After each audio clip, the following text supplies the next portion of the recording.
friends, welcome to the Legal Precept channel. My name is Mahasweta Patnaik. आज मैं आपके साथ इंडियन एविडेंस एक्ट 1872 यानी भारतीय साक्ष्य अधिनियम 1872 के ऊपर ब्रीफ डिस्कशन करूंगी। जितना भी हो सके सिंपलेस्ट वे में समझाने की कोशिश करूंगी।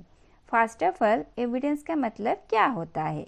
लेमैन की लैंग्वेज में बोलूं तो एविडेंस का मतलब सबूत होता है। सबूत को आधार करके ही किसी भी केस को जीता जा सकता है। लैक ऑफ एविडेंस की वजह से कोई इनोसेंट व्यक्ति फंस सकता है। समस्त भारत की न्याय प्रक्रिया इंडियन एविडेंस एक्ट की बुनियाद पर टिकी हुई है। Indian evidence act applies to both civil as well as criminal matters. Evidence act के माध्यम से ही ये तय किया जाता है कि सबूत को स्वीकार किया जाएगा या नहीं किया जाएगा। The word evidence is derived from the Latin word evidere, which means to show clearly, to make plain, to prove or to discover.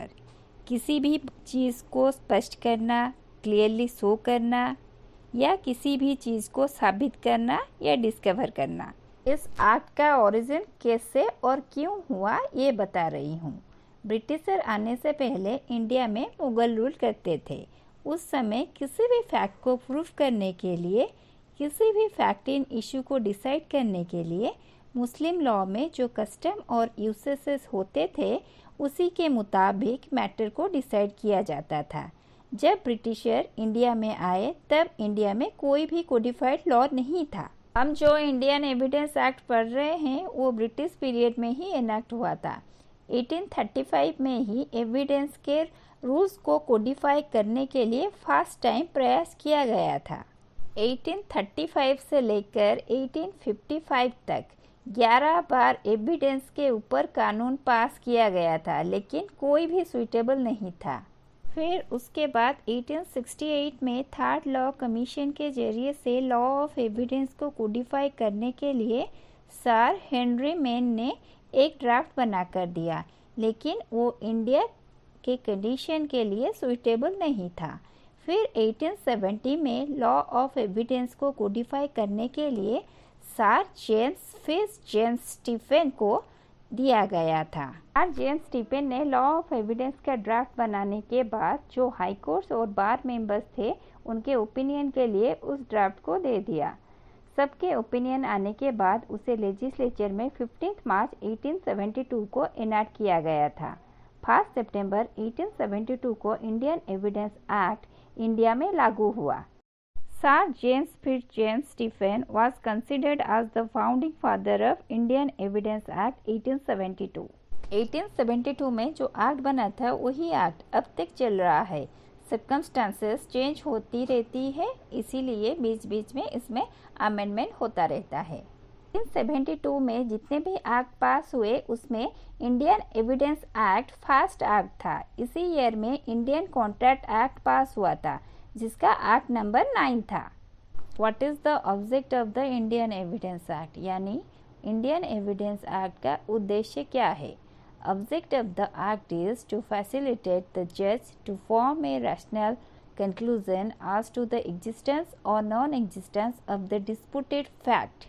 किसी भी डिस्प्यूटेड फैक्ट को डिसाइड करते वक्त उचित निर्णय लेने के लिए जज की मदद करना ही लॉ ऑफ एविडेंस का उद्देश्य है। It helps the courts in preventing the wastage of time upon irrelevant issues. किसी भी इररिलेवेंट इशू को एडमिट ना करके लॉ ऑफ एविडेंस कोर्ट का समय बचाता है। भी इंडियन एविडेंस एक्ट का नेचर के ऊपर डिस्कस करते हैं। Evidence act is not exhaustive in nature. It has been held that the Evidence Act does not contain the whole of the rules of evidence. The law of evidence is contained in the Evidence Act and in other acts and statutes which make specific provisions on matter of evidence। यानी evidence act के अलावा भी act है जिसमें evidence से related provisions है, जैसे कि sections 291 and 292 of CRPC, sections 59 and 123 of TP act. ऐसे बहुत सारे एक्ट हैं जिसमें एविडेंस से रिलेटेड प्रोविजंस है। Law of evidence is lex fori और law of forum, the law of country in which the action is brought. यानी जिस कोर्ट में मुकदमा चल रहा है उसी देश का लॉ ऑफ एविडेंस लागू होगा। Indian evidence act is retrospective in nature, यानी इंडियन एविडेंस एक्ट के प्रोविजंस को बैक डेट से भी लागू किया जा सकता है। सपोज कोई पर्टिकुलर डेट में कोई लॉ पास हुआ, इससे पुराने वाले जितने भी ट्रांजैक्शन हुए थे उस पर भी ये लॉ अप्लाई होगा। इसी को ही रेट्रोस्पेक्टिव इफेक्ट कहते हैं।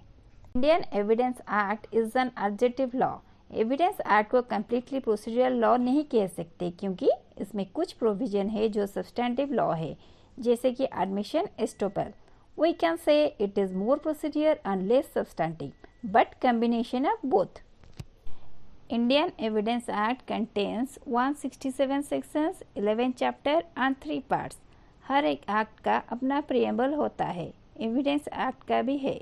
देखते हैं ये क्या कहता है। Whereas it is expedient to consolidate, define and amend the law of evidence. इसका मतलब लॉ ऑफ एविडेंस को जहाँ भी ज़रूरत होगी वहाँ पे इसे कंसोलिडेट, डिफाइन और अमेंड किया जा सकेगा। उसके बाद पार्ट 1 ऑफ एविडेंस एक्ट आता है, उसमें 2 चैप्टर्स हैं। उसके बाद पार्ट 2 में 4 चैप्टर्स हैं, पार्ट 3 में 5 चैप्टर्स हैं। इस एविडेंस एक्ट में जो इम्पोर्टेंट सेक्शंस है उस सब के बारे में किसी और एक वीडियो में बताऊंगी। अगर आपको ये वीडियो अच्छा लगा, इसे प्लीज़ लाइक, शेयर और सब्सक्राइब कीजिए। Good bye friends.